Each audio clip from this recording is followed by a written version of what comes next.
épisode bi passé nag jàmm ñëw na ci kër gi tàng ci kaw paa bi ndakate paa bi moo dem ci benn xaritam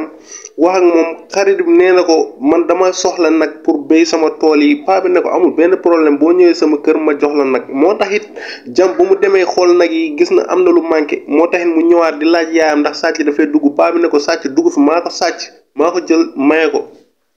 loolu nag doon na lu métti jàmm ba jàmm nekk fii nag di ruube xam nga jàmm moom kenn xamee ko ruube mu nekk fii di ruube paa bi xam nga paa bi jug ne ko yow mën ngay waxal da ngaa réew affaire yooyu paa bi naan day dóor yaayam mu téye loxo paa bi bu ma ko fële ba paa bi daanu ci suuf toog di ko xool nag affaire boobu nag doon na lu ma jaaxal ndax sa papa moom ak nu mu mënti mel waroo ko dóor ndax ci islam sax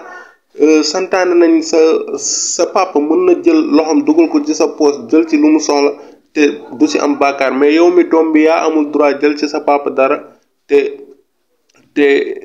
amoo permission mais sa papa mën na jël ci sa alal te du la laaj benn permission loolu islam daganal na ko mais man li ma jaaxal fii lu tax jàmm réagir nii ba beneen yoon incha allah bu leen fàtte abonné